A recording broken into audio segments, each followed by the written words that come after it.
저질 음모론이 대통령실을 넘어 방송통신위원회까지 점령할 기세입니다. 이진숙 방통위원장 후보자는 MBC와 KBS는 참사 이틀 전부터 헬로윈 축제를 예고하면서 더 많은 청년을 이태원으로 불러냈다라는 글을 올려 논란이 된 바 있습니다. 또 종북 주사파가 배우라는 해시태그도 단 것으로 확인됐습니다. 이는 윤석열 대통령의 좌파 언론들이 사고 전부터 이태원에 사람이 몰리도록 유도한 방송을 내보낸 이유도 의혹이라는 발언과 궤를 같이 하며 더욱 참담한 마음입니다. 윤석열 대통령이 본인과 비슷한 극우 유튜브 구독자를 방통위원장 후보자로 앉힌 것은 김진표 국회의장 회고록을 입증한 것과 같습니다. 더욱이 이진숙 후보자는 이명박 정부 시절 홍보국장 등을 지내면서 MBC 민영과 밀실 추진, 노조 탄압 연루 의혹을 받은 대표적인 방송장악 민영화 기술자로 알려져 있습니다. 이태원 참사 폄하와 음모론 인식을 가진 방통위로 공영방송을 장악할 계획이라면 더불어민주당은 모든 수단을 동원하여 임명을 막겠습니다. 국민은 이미 제2의 이동관 김홍일을 심판할 준비가 되어 있습니다.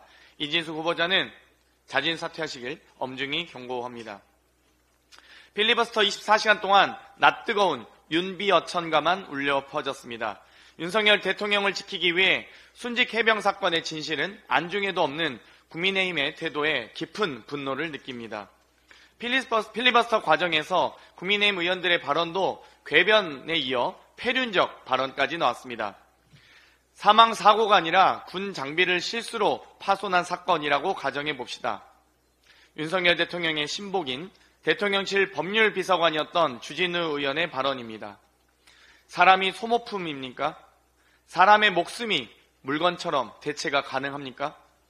나아가 곽규택 의원은 순직해병특검법과 전혀 상관없는 사건의 판결문을 읽는 등 천금 같은 시간을 윤석열 눈도장 찍기, 충성 경쟁에 소비했습니다. 또 필리버스터 종료 방해도 있었습니다. 국회법 106조의 2 제6항에 따라 무제한 토론 종결 동의가 제출된 때로부터 24시간이 지났는데도 의장석 주변을 무단 점거하며 종결 투표 진행을 방해하였습니다. 이렇게까지 해서 특검을 막는 이유가 무엇입니까? 언제까지 용산만 바라보고 국민의힘을 운영하실 겁니까? 이태원 참사, 최혜병 특검 등 국민의 요구에 응하시기 바랍니다. 어제 최혜병 특검법 통과 이후 검찰이 이재명 대표를 또 소환 조사하겠다고 밝혔습니다. 이쯤 되면 막 가자는 거죠 라고 하셨던 노무현 대통령의 말씀이 떠오릅니다.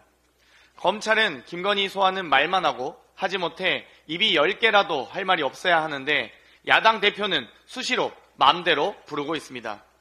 지금껏 이재명 대표를 먼지 털듯 탈탈 털어도 나오는 게 없으니 회유, 진술 조작 등 온갖 더럽고 추잡한 위법 추태를 저질러 왔습니다. 그런데 이번엔 또 뜬금없이 경기도지사 시절 경기도 예산 관련해 소환조사하겠다고 합니다. 이번 소환조사는 최혜병 특검법과 윤석열 대통령 탄핵 100만 청원에 대한 시선 돌리기용 카드라고밖에 볼 수 없습니다.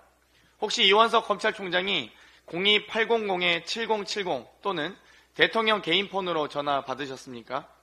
김건희 여사는 소환조차 못하는 애완견 같은 검찰이 이재명 대표에겐 광견처럼 달려들고 있습니다.